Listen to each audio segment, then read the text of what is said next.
My goal here is simple. Funner for everyone. Hey, Jane, you having fun? Woo! Is that legal? Because around here, funner is a state of mind.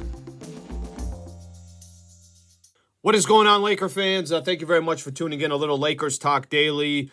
No, never in doubt. Never in doubt. I knew they were going to win. You knew they were going to win. Okay, probably a lot of doubt. I appreciate you guys tuning in. Just a quick little reaction. We got some time before Lakers Memphis starts, but a little reaction to yesterday's game against the Minnesota Timberwolves. Just my kind of final thoughts on that playing game, and then we take it from there. As always, we ask, please subscribe to the channel, ESPN LA. Go to the channel and go explore. There's a lot of good content. We're doing live streaming for a lot of our shows. I come on here every day and yap about the Los Angeles Lakers. Berg and Clinton Yates, Greg Bergman and Clinton Yates, they do some stuff around Dodgers. So please subscribe to the channel. I don't think you'll be disappointed.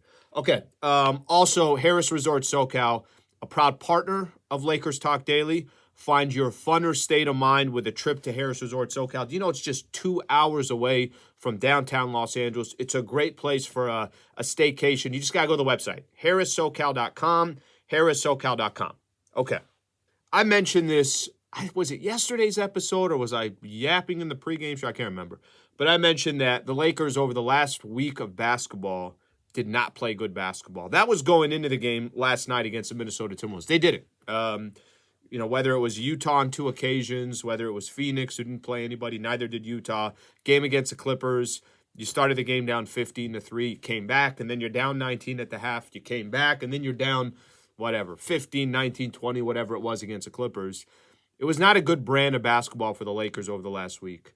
And what I noticed was just fatigue. They just looked tired. And for them to finish the season, and what the Lakers don't do, they never do this, by the way.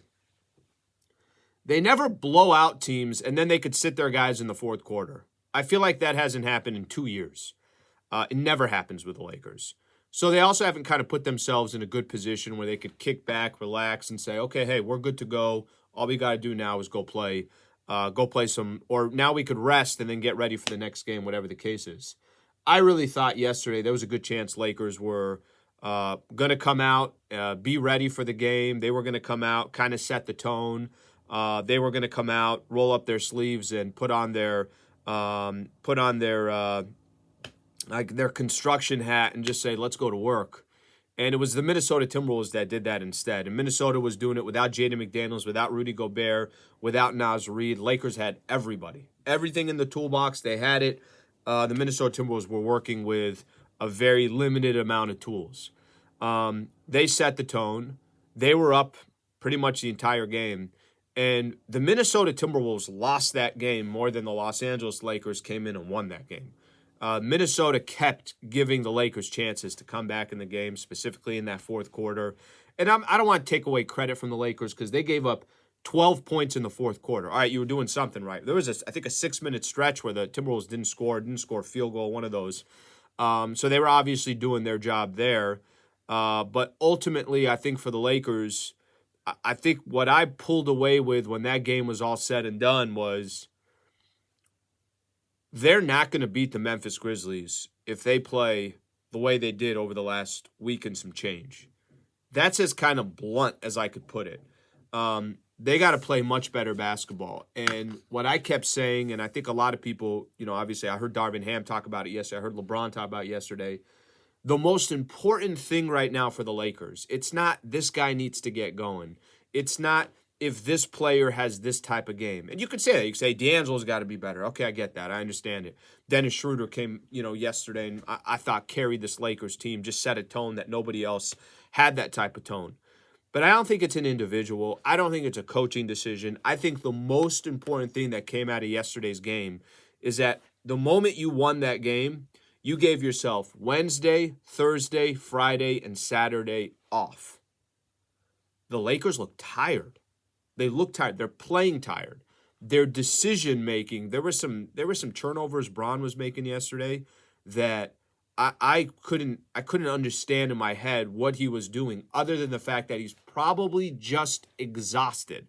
Minnesota started doing it on the other end as well.